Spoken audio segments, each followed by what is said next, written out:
Hello my dear friend, welcome back to on channel. तो आज का हमारा टॉपिक है बहुत ज़्यादा इंपॉर्टेंट टॉपिक है। एग्जाम पॉइंट ऑफ व्यू से काफ़ी बार एग्जाम में आता है क्या, basis for market segment. Market segment का मतलब है कि हम पूरी की पूरी होल मार्केट को, जो हेट्रोजीनियस मार्केट है जहाँ पे कंज्यूमर की नीड, प्रेफरेंसेस, इनकम, लाइफस्टाइल सारा क्या है, डिफरेंट है, हम क्या करते हैं उसको होमोजीनियस एक स्मॉल सेगमेंट में, छोटे छोटे टुकड़ों में डाल देते हैं उनके होमोजीनियस करेक्टर के अकॉर्डिंग, होमोजीनियस सिमिलैरिटीज के अकॉर्डिंग। किस बेसिस पे, अब यहाँ पे आते हैं किस बेसिस पे आप सेगमेंट बनाते हो उस बारे में हमें बताइए। तो जो हम होमोजीनियस करैक्टरिस्टिक की बात कर रहे हैं वो करैक्टरिस्टिक क्या है, इस बारे में हम बात करेंगे। सबसे पहले आता है हमारा कंज्यूमर मार्केट। कंज्यूमर मार्केट क्या होती है वो देखते हैं। इसके अंदर क्या आता है, 8 मेजर कैटेगरीज आती है। ठीक है, कौन कौन सी कैटेगरीज हैं? Geographical factor, demographical factor, psychological factor, social culture variable, use related characteristic, use situation factor, benefit, hybrid segmentation और which form such as demographic, psychological, ठीक है, psychographic profile, geodemographic profile and values and lifestyle. तो ये सारी चीज़ें हैं जहाँ पे हम जो है पढ़ने वाले हैं कि किस बेसिस पे हम क्या करते हैं, सेगमेंट बनाते हैं। तो 8 मेजर कैटेगरी है कंज्यूमर कैरेक्टरिस्टिक की। ठीक है, इन सभी कैरेक्टरिस्टिक को हम डिटेल में पढ़ते हैं। अब क्वेश्चन आता है एग्जाम में, what are the basis for market segmentation. तो बेसिकली फर्स्ट हमें क्या करना है, फर्स्ट आता है हमारा कंज्यूमर मार्केट के बेसिस पे। तो इसके अंदर 8 जो है कैटेगरीज आती है जिसके अकॉर्डिंग हम क्या करते हैं, कंज्यूमर को करेक्टराइज करते हैं। तो एक एक करके इन सारी कैटेगरीज को हम पढ़ते हैं। सबसे पहले आती है हमारी जियोग्राफिकल सेगमेंटेशन। जियोग्राफिकल सेगमेंटेशन क्या होता है? This call for dividing the market on the basis of locations. A company may divide the market into different geographical areas such as the nation, region, state, cities, urban, rural areas, neighborhoods, and then decide to operate in one or few geographical areas or to operate in all the areas, but pay attention to geographical differences in consumer needs and wants. Basic reason of using the geographical basis for segmenting is that people who live in the same area share some similar needs and wants, that these needs and wants differ from those people living in another area. क्या कहा गया कि हम यहाँ पे market को segment कर सकते हैं ज्योग्राफिकल एरियाज़ के अकॉर्डिंग, ज्योग्राफी के अकॉर्डिंग, लोकेशन के अकॉर्डिंग। हर एक डिफरेंट डिफरेंट रीजन में क्या होता है, हर एक डिफरेंट लोकेशन पे लोगों की जो टेस्ट प्रेफरेंसेस होती है वो डिफरेंट होती है, लेकिन एक पर्टिकुलर लोकेशन में जो लोगों की नीड प्रेफरेंसेस है वो similar as compare to other areas. इसलिए हम क्या करते हैं, लोकेशन को डिवाइड करते हैं रीजन के अकॉर्डिंग, नेशन के अकॉर्डिंग, स्टेट के अकॉर्डिंग, सिटीज़ के अकॉर्डिंग, ताकि हम हर एक पर्टिकुलर सेगमेंट को क्या कर सके, बेहतर तरीके से सर्व कर सके। उनकी नीड के अकॉर्डिंग, प्रेफरेंसेस के अकॉर्डिंग हम क्या कर सके, प्रोडक्ट को डेवलप कर सके, मार्केटिंग मिक्स को बना सके। एग्जाम्पल पढ़ते हैं, certain foods and beverages sell better in one region than in another. यानी कि कुछ ऐसे फूड्स होते हैं, कुछ ऐसे बेवरेजेस होते हैं जो एक रीजन में तो लोग पसंद करते हैं लेकिन दूसरे रीजन में उसकी डिमांड नहीं है। तो अकॉर्डिंग टू दैट हमें क्या करना है, प्रोडक्ट को बनाना है। ठीक है, कंज्यूमर्स की नीड के अकॉर्डिंग, प्रेफरेंसेस के अकॉर्डिंग हमें डिफरेंट डिफरेंट मार्केट में कंज्यूमर्स को क्या करना है, सर्व करना है। In the context of India की अगर हम बात करें, अनदर वेरिएशन में be found in terms of purchasing pattern among urban and rural consumer. ठीक है, अर्बन और रूरल कंज्यूमर में जो परचेजिंग पैटर्न है वो क्या है, डिफरेंट है, क्योंकि अर्बन एरियाज़ और रूरल एरियाज़ की जो इनकम है, ठीक है, जो कल्चर है वो क्या है, डिफरेंट है। Company, if they observe divergent pattern of purchasing in a specific product category among the people of these areas, then they may develop product and marketing mix to suit the consumers taste and preferences belonging to urban और rural areas। कई बार क्या होता है, हम urban और rural areas के according भी market को डिवाइड करते हैं। इंडिया की अगर हम बात करें तो इंडिया में जो मार्केट पैटर्न है, मार्केट है, उसको किस तरीके से डिवाइड किया गया, अर्बन और रूरल कंज्यूमर, उनकी टेस्ट प्रेफरेंसेस, उनकी नीड्स के अकॉर्डिंग जो है प्रोडक्ट को डेवलप किया गया, ताकि हर एक पर्टिकुलर मार्केट में क्या कर सके, प्रोडक्ट को बेहतर तरीके से सर्व कर सके और उनके अकॉर्डिंग मार्केटिंग मिक्स को बना सके। मार्केटिंग मिक्स की हम बात करें, मार्केटिंग मिक्स होता क्या है, प्रोडक्ट कैसा होना चाहिए, किस तरीके से हमें उसकी प्राइसिंग करनी है, किस तरीके से उस पर्टिकुलर प्रोडक्ट को हमें प्रमोट करना है उस पर्टिकुलर मार्केट में, और किस तरीके से हम फिजिकल डिस्ट्रीब्यूशन का यूज़ करते हैं। ठीक है, ये आते हैं हमारे मार्केटिंग मिक्स का पार्ट। अब आता है हम डेमोग्राफिक के अकॉर्डिंग जो है वो सेगमेंट को चूज़ कर रहे हैं। अभी हमने ज्योग्राफी के अकॉर्डिंग किया था, यानी कि पर्टिकुलर लोकेशन के अकॉर्डिंग किया था, एरिया के अकॉर्डिंग किया था। अब हम डेमोग्राफिक सेगमेंट के अकॉर्डिंग कर रहे हैं। डेमोग्राफिक सेगमेंट होता क्या है, so it consists of dividing the whole market into groups on the basis of demographic characteristic of consumers। Demographic characteristic होते क्या हैं, जैसे कि एज के अकॉर्डिंग, सेक्स के अकॉर्डिंग, मेल है, फीमेल है, फैमिली के अकॉर्डिंग, फैमिली साइज़ क्या है, ठीक है, न्यूक्लियर फैमिली है, ठीक है, जॉइंट फैमिली है, इनकम लोगों की क्या है, ऑक्यूपेशन किस तरीके का काम कर रहे हैं, किस तरीके का प्रोफेशन है, ठीक है, एजुकेशन कितनी है, कितने क्वालिफाइड है, ठीक है, रिलीजियस क्या है, नेशनैलिटी क्या है, ये सारी चीज़ें हमारी जो है डेमोग्राफिकल फैक्टर के अंदर आती है, डेमोग्राफिकल सेगमेंट के अंदर आती है। इनके बेसिस पे हम क्या करते हैं, होल मार्केट को डिवाइड करते हैं, ठीक है। लोगों के एज के अकॉर्डिंग हम प्रोडक्ट बनाते हैं, ठीक है, उनके फैमिली बैकग्राउंड के अकॉर्डिंग हम बनाते हैं, उनकी फैमिली किस तरीके की है, न्यूक्लियर फैमिली में रहते हैं, जॉइंट फैमिली में रहते हैं, उनका ऑक्यूपेशन क्या है, क्योंकि कई लोग क्या करते हैं, प्रोडक्ट को खरीदते हैं अपने ऑक्यूपेशन के अकॉर्डिंग, अपने इनकम के अकॉर्डिंग। अगर कोई अर्न कर रहा है 1000 रुपीज़, ठीक है, तो वो एक्सपेंडिचर 1000 तक ही करेगा ना, वो 10,000 तक एक्सपेंडिचर नहीं कर सकता, तो लोग अपनी इनकम के अकॉर्डिंग खर्चा करेंगे, ठीक है। जिन्हें ऑक्यूपेशन है उसके अकॉर्डिंग एक्सपेंडिचर करते हैं, एजुकेशन के अकॉर्डिंग, उनकी नॉलेज के अकॉर्डिंग कि क्या वो क्या समझते हैं, उनका रिलीजियस क्या है, उसकी नेशनैलिटी क्या है, इन तरीके से लोग क्या करते हैं, प्रोडक्ट पे एक्सपेंडिचर करते हैं। तो इस तरीके से भी हम क्या करते हैं, पर्टिकुलर मार्केट को जो है वो डिवाइड करते हैं। One of the reason for preferring demographic basis is that consumer wants, preferences and usage rates are often highly associated with demographical characteristics. Another reason of its popularity is that demographical variable reveals ongoing trends such as shift in age, sex, income distribution that signal business opportunity। यानी कि ये जो हमारा डेमोग्राफिकल segment है, ये एक तरीके से बिजनेस अपॉर्चुनिटी को जो है वो शो करता है, ठीक है, कि किस पर्टिकुलर सेगमेंट को एक कंपनी जो है वो अच्छे से सर्व कर सकती है। हर एक सेगमेंट को पढ़ते हैं। एज और लाइफ साइकिल स्टेज की अगर हम बात करें तो क्या है, because product needs and interest often very with consumer age, marketer have found age to be a particular useful demographical variable for distinguish segmentation. For example, child of 6 month age differ from children of 3 month age in their food requirement and consumption potentials. A toy manufacturing company may realize this and may design different toys to be used by children belonging to different age groups.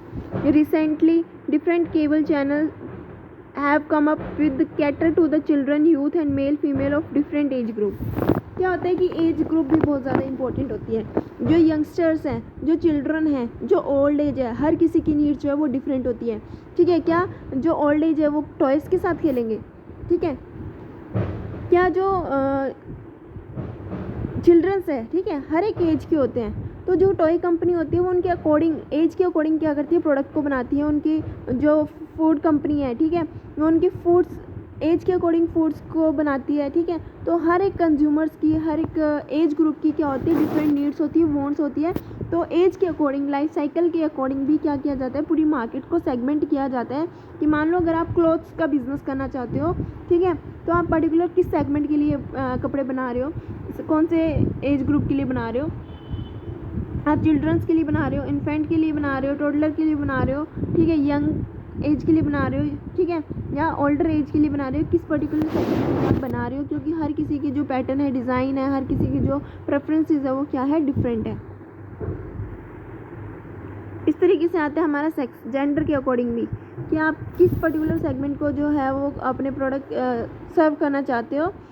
तो segmentation of market based on sex and gender have long been used in the case of products such as clothing, cosmetics, magazine। अगर cloth की बात करते हैं, ठीक है, cosmetics की बात करते हैं, मैगजीन्स की बात करते हैं, ठीक है, तो इन को डिफ्रेंशिएट किया जाता है on the basis of sex, male और फीमेल के अकॉर्डिंग।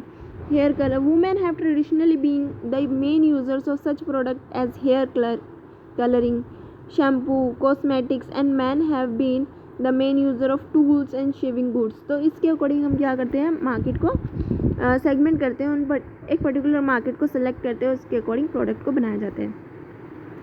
उसके बाद आता है हमारा डेमोग्राफिकल फैक्टर के अंदर ही मैरिटल स्टेटस, कि एक पर्सन मैरिड है, अनमैरिड, हम किसके लिए प्रोडक्ट बनाएं, मैरिड के लिए बनाएं, अनमैरिड के लिए बनाएं।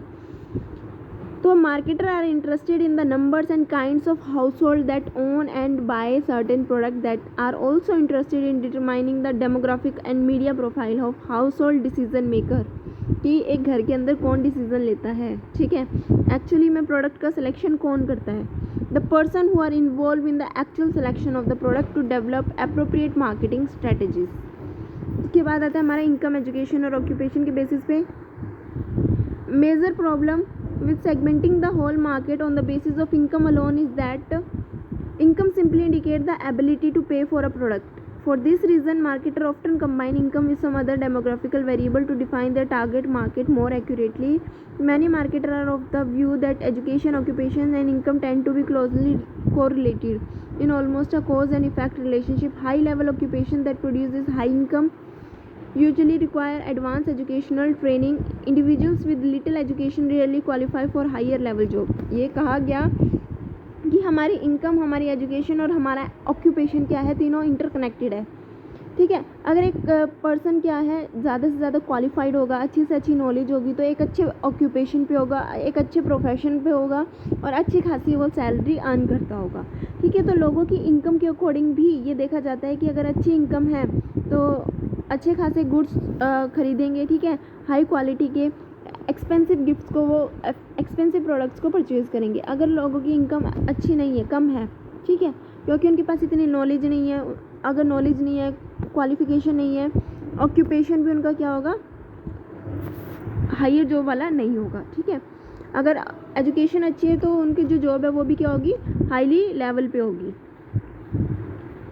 Because of the interrelationship among these three variables, education, occupation, and income are combined into a composite index of social class.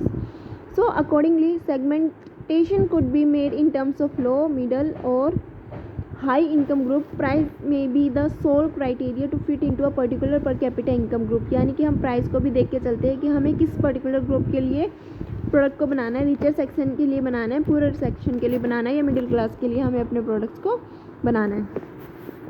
इसके बाद आता है हमारा साइकोग्राफिकल सेगमेंटेशन। साइकोग्राफिकल सेगमेंटेशन क्या होता है? It involve examining the attribute such as the personality and lifestyle, ठीक है। लोगों की पर्सनैलिटी क्या है, लाइफस्टाइल क्या है, उसके बेसिस पे हम क्या करते हैं, डिवाइड करते हैं। लाइफस्टाइल सेगमेंटेशन क्या होता है? People are found to be exhibit many types of lifestyles, and their lifestyle undoubtedly affected what goods they purchase and what brands they prefer. Lifestyle बताता है कि किस तरीके की गुड्स कंज्यूमर परचेज करता है, किस तरीके के ब्रांड्स को प्रेफर करता है। उसके बाद आता है पर्सनालिटी। पर्सनालिटी की अगर हम बात करें तो in trying to segment a market on the personality trade, marketer endow their product with what is known as brand personality that correspond to target group personality. यानी कि ऐसा कौन सा ब्रांड है जो एक पर्टिकुलर ग्रुप को, उसकी पर्सनालिटी को दिखाता हो, ठीक है। अगर आपके पास, आप रिच हो तो अच्छे ब्रांडेड कपड़े पहनोगे ना, तो वो आपकी पर्सनालिटी को दिखा रहा है, ठीक है। पर्सनालिटी की अगर हम बात करें तो किस तरीके की आप थिंकिंग है, ठीक है, किस तरीके की आप जो है वो ड्रेसअप करते हो, ठीक है। ये सारी चीज़ें पर्सनालिटी को शो करती है कि आप किस तरीके के जो है वो कपड़े पहनते हो, किस तरीके के ब्रांड को चूज़ करते हो। There is no advertising medium which can reach to a particular personality type. ऐसा कोई सा मीडियम नहीं है जो एक पर्टिकुलर जो है पर्सनैलिटी के लोगों पे पहुंचेगा जिसको हम बताना चाह रहे हैं। For example, a TV medium reach to all type of personality type, therefore one of the major goal of segmentation to avoid wasted marketing efforts is not likely to be accomplishing using personality segmentation. Nevertheless, many companies tailor their advertising message to appeal to certain personality trait, even though the importance of personality dimension in a particular decision may be difficult to measure. तो यहाँ पे कहा गया कि हम किस तरीके से एडवर्टाइजमेंट करें कि हम एक पर्टिकुलर सेगमेंट के पास पर्सनालिटी के अकॉर्डिंग हम क्या कर सकें, अब पहुँच सके, ताकि हमारे जो मार्केटिंग एफर्ट्स है वो वेस्ट ना जाए। हमने पर्सनालिटी के अकॉर्डिंग कर लिया, ठीक है, हमने लाइफस्टाइल के अकॉर्डिंग सेगमेंट कर लिया, मैरिटल स्टेटस के अकॉर्डिंग, एज के अकॉर्डिंग, ठीक है, ऑक्यूपेशन के अकॉर्डिंग, एजुकेशन के अकॉर्डिंग, इनकम के अकॉर्डिंग। अब आता है हमारा वैल्यू सेगमेंटेशन। वैल्यू सेगमेंटेशन क्या होता है? Value are the belief system that underline consumer attitudes and behaviour. Consumer का एटीट्यूड और बिहेवियर शो करता है। Research at the survey research centre has identifying 9 basic value that relate to purchasing behaviour. कुछ ऐसे 9 basic values है जो एक consumer के बिहेवियर को शो करती हैं कि वो किस तरीके की प्रोडक्ट को परचेज़ करेगा। क्या सेगमेंटेशन है वो, क्या वैल्यूज़ है? Self respect, self fulfilment, sense of accomplishment, fun and enjoyment in life, security, being well respected, sense of belongings, having warm relationship, excitement। तो ये सारी चीज़ें क्या शो करती है? एक पर्सन के एटीट्यूड को शो करती है, उसके बिलीफ सिस्टम को शो करती है और वैल्यूज़ को शो करती है। ठीक है। तो marketer who attempt to segment their market on the basis of value believe that by appealing to people inner selves, that is values, it is possible to influence their outer selves, that is their purchasing power.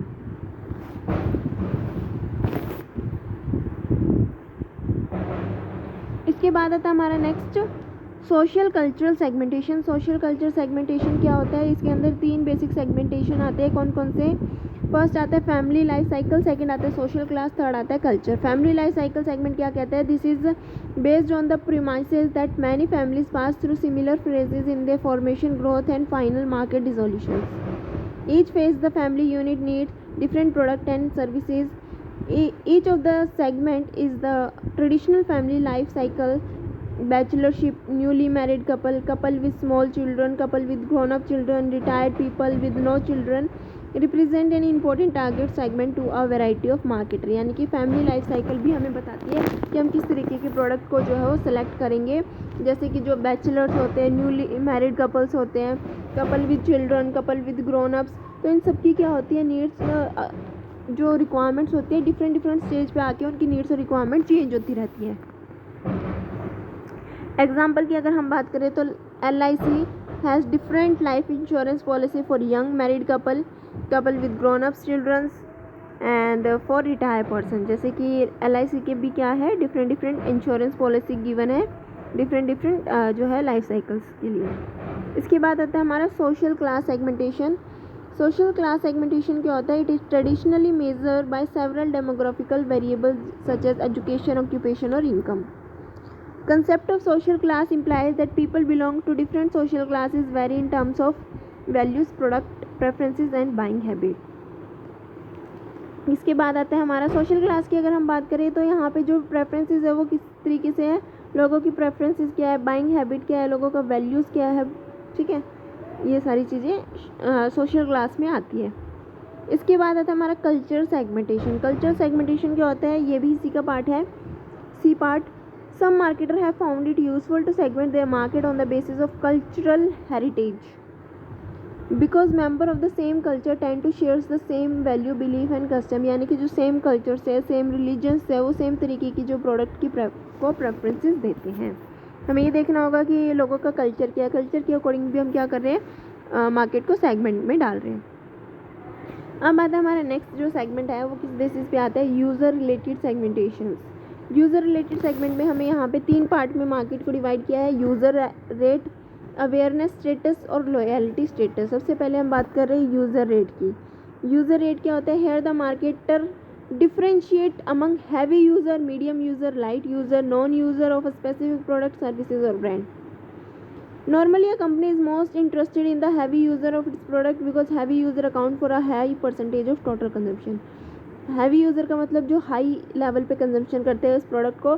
Medium users जो medium consumption कर रहे हैं. Light users का मतलब क्या होता है, जो कम, बहुत ही कम एक पर्टिकुलर प्रोडक्ट को यूज़ करते हैं. और नॉन यूज़र जो उस पर्टिकुलर प्रोडक्ट को यूज़ ही नहीं करते, उसकी तरफ देखते ही नहीं.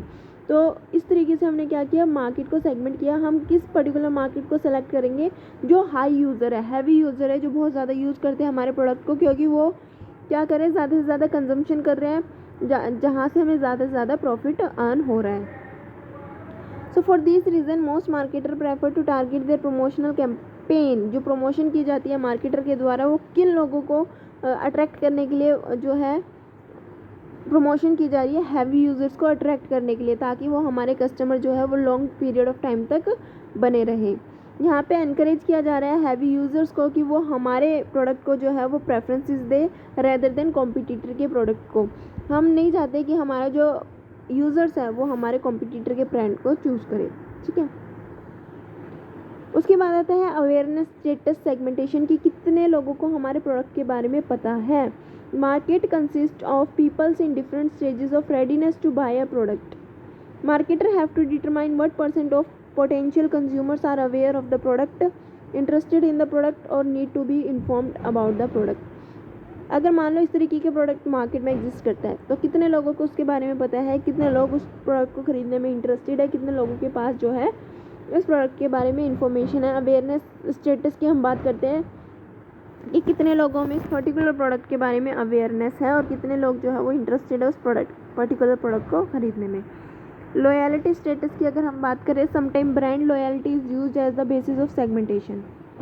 ठीक है, buyer can be divided into 4 group according to brand loyalty status. Hardcore loyalty means the consumer who always buy one brand, कि कंज्यूमर कितना लॉयल है एक पर्टिकुलर प्रोडक्ट के लिए, उसकी हम बात करें, उसके अकॉर्डिंग हम क्या करें, मार्केट को डिवाइड करें। पहला आता है कि एक कंज्यूमर जो हमेशा एक ही पर्टिकुलर ब्रांड के प्रोडक्ट को खरीदता है। सॉफ्ट कोर लॉयल और स्पिरिट लॉयल का मतलब क्या होता है, हु आर लॉयल टू 2 और 3 प्रोडक्ट, जो 2 या 3 ब्रांड को खरीदता है। ठीक है, उसके बाद आता है शिफ्टिंग लॉयल। शिफ्टिंग लॉयल का मतलब who shift from one brand to another brand, वो किसी एक पर्टिकुलर ब्रांड पे चिपके नहीं रहते, नए नए ब्रांड्स को क्या करते हैं, टेस्ट करते हैं, चेक करते हैं। And switchers who show no loyalty to any product, जो किसी प्रोडक्ट के रिगार्डिंग कोई भी किसी भी तरीके की लॉयल्टी नहीं शो करती। Each market consists of different number of these 4 types of buyers. Thus, a brand loyal market has a high percentage of hardcore loyal. Company that sell in such a market have a hard time gaining more market shares, and new competitors have a hard time breaking. In the recent years, marketer in order to retain their loyalty customers offer special benefit to them in the form of loyalty reward. क्या होता है ना कि hardcore जो हमने first पढ़ा था कि जो बहुत ज़्यादा लॉयल होते हैं किसी एक प्रोडक्ट को, एक ब्रांड को ये सेलेक्ट करते हैं, वो किसी एक सेकंड ब्रांड पे शिफ्ट नहीं करते। एक कंपनी को बहुत ज़्यादा हार्डवर्क करना पड़ता है ताकि वो अपने कस्टमर्स को लॉयल बनाए रखे, अच्छे से अच्छी सर्विस देती है, और इस तरीके के जो कस्टमर होते हैं उनको तोड़ पाना, ठीक है, हमारे कॉम्पिटिटर्स के लिए बहुत ज़्यादा मुश्किल होते हैं कि उनको जो है वो शिफ्ट कर सके। तो ताकि एक कंपनी अपने कस्टमर को अपने प्रोडक्ट के प्रति, अपने ब्रांड के प्रति लॉयल बनाए रखे, वो क्या करती है, लॉयल्टी रिवॉर्ड जो है वो प्रोवाइड करती है। लॉयल्टी रिवॉर्ड क्या होता है, एग्जांपल लेके समझते हैं। Indian airline has introduce frequent flyers scheme to retain the regular passengers by offering heavy discount और free tickets to family members after a certain number of flying trips. मान लो Indian airline क्या करती है, उसने रेगुलर बेसिस पे क्या किया, एक ऑफ़र निकाला कि जो भी कस्टमर हमारे यहाँ रेगुलरली क्या करते हैं, जो रेगुलर पैसेंजर्स हैं, ठीक है, उनको डिस्काउंट देती है या फिर उनको क्या करती है, एक फ्रीक्वेंट फ्री टिकट्स प्रोवाइड करती है उनकी फैमिली मेम्बर्स को, किनको, जो रेगुलर पैसेंजर हैं और जिन्होंने एक पर्टिकुलर नंबर ऑफ़ ट्रिप्स जो है वो ले ली है, फ्लाइंग ट्रिप्स ले ली है, उनको फ्री टिकट्स या कुछ डिस्काउंट जो है, heavy amount of discount offer करती है ताकि वो लॉयल बने रहें। ठीक है, उसके बाद आता है usage related segmentation. Usage related segmentation का मतलब क्या होता है, the marketers recognise that the occasions और situation determine what consumer will purchase और कंज्यूम। सिचुएशन बताती है किस तरीके की प्रोडक्ट को कंज्यूमर परचेज करेगा, यानी कि ओकेजन्स होते हैं, सिचुएशन होती है। अगर हम बात करते हैं राखी की, तो राखी को राखी के टाइम पे ही ख़रीदा जाएगा ना, तो कुछ ऐसे प्रोडक्ट होते हैं जो कि ओकेजन्स पे, स्पेसिफिक सिचुएशन पे ख़रीदे जाते हैं।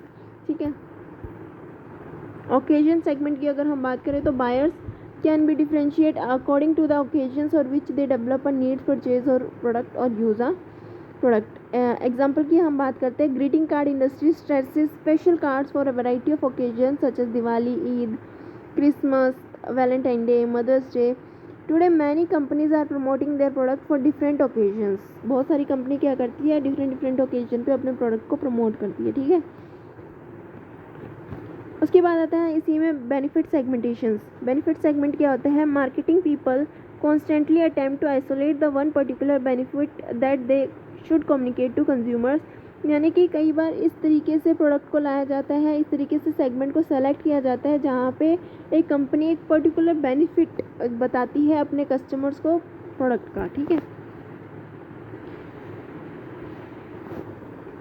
अगर हम बेनिफिट सेगमेंटेशन की बात करते हैं तो it can be use to positive various position various brands within the same product category. इसके बाद आता है हमारा हाइब्रिड सेगमेंटेशन। हाइब्रिड सेगमेंटेशन का मतलब क्या होता है कि मार्केटर कॉमनली सेगमेंट मार्केट्स को सेगमेंट करना किसी एक पर्टिकुलर बेसिस पे नहीं, या तो डेमोग्राफिकल करेक्टरिस्टिक या साइकोलॉजिकल करेक्टरिस्टिक, लाइफ साइकिल, इस बेसिस पे नहीं, यानी कि कॉम्बिनेशन के बेसिस पे वो क्या करती है, सेलेक्ट करती है। combining the several segmentation variable rather than relying on a single segment base. Example, two hybrid segmentation approach, psychographic demographic profile, geo demographical profile यानी कि जियोग्राफिकल एरियाज़ के अकॉर्डिंग यानी कि लोकेशन के अकॉर्डिंग और एज के अकॉर्डिंग या life cycle के अकॉर्डिंग, इस तरीके से हम क्या करते हैं एक पर्टिकुलर सेगमेंट को डिवाइड करते हैं। हाइब्रिड सेगमेंटेशन होता है कि हम पर्टिकुलर मार्केट को क्या कर रहे हैं सेगमेंट में डाल रहे हैं किसी एक सिंगल कैरेक्टरिस्टिक के बेसिस पे नहीं या मोर देन वन कैरेक्टरिस्टिक के बेसिस पे, ठीक है। इसमें आता है हमारा साइकोग्राफिक डेमोग्राफिक प्रोफाइल, ठीक है। इसके अंदर क्या आता है हमारा, देखो, demographic informations provide the marketer about the prospective customer age, education, income sector and the psychographical information provides the basis of the prospective customers personality और life style pattern. Used together, this type of segmentation help in creating the customer profile for product or service market and creating the audience profile for mass and special interest media to attract advertising. So demographic and psychographical profile has been widely used in the development of advertisement campaign by various companies। यानी कि इस तरीके की segment का बहुत ज़्यादा use किया जाता है जहाँ पे हम क्या करते हैं पर्सनैलिटी के अकॉर्डिंग, ठीक है, लाइफस्टाइल के अकॉर्डिंग, एज के अकॉर्डिंग, इनकम के अकॉर्डिंग, सेक्स के अकॉर्डिंग, मैरिटल स्टेटस के अकॉर्डिंग, इन सारे बहुत सारे करैक्टरिस्टिक को लेके क्या करते हैं एक पर्टिकुलर सेगमेंट को डिवाइड करते हैं। जियोग्राफिक और डेमोग्राफिक सेगमेंट यहाँ पे लोकेशंस को और ये बहुत सारे सेगमेंट को लिया जाता है डेमोग्राफिक में, जैसे कि एज आ गई, प्रेफरेंसेस आ गए, टेस्ट आ गए, लाइफस्टाइल आ गया। सो ये सारी चीज़ों के बेसिस पे हम क्या कर रहे हैं मार्केट को डिवाइड कर रहे हैं। तो this type of hybrid segmentation scheme is based on the notions that people who lives close to one another are likely to have similar financial means, taste preferences, lifestyle and consumption habits. So many marketing research firms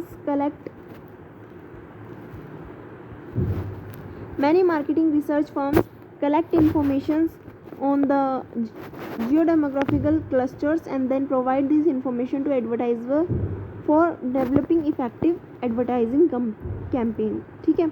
तो यहाँ पे इस तरीके से क्या किया जाता है मार्केट को सेगमेंट किया जाता है, सेम वही है। इसके बाद आता है हमारा basis for segmenting organisational market. अभी हमने पढ़ा सेगमेंटिंग कस्टमर मार्केट की, कस्टमर्स को कंज्यूमर्स मार्केट को किस तरीके से जो है वो सेगमेंट किया जाता है। इसके बारे में हम नेक्स्ट वीडियो में पढ़ेंगे ताकि वीडियो हमारी ज़्यादा बड़ी भी ना बने और इंटरेस्ट भी हमारा बना रहे।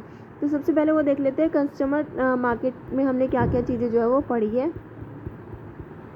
8 सेगमेंट हमने पढ़े हैं, ठीक है। 8 सेगमेंट क्या क्या थे, geographical segmentations, geographical factor, demographical factors, psychological factor, social cultural factor, use related characteristic, use situation factors, benefits और हाइब्रिड सेगमेंटेशंस, ठीक है।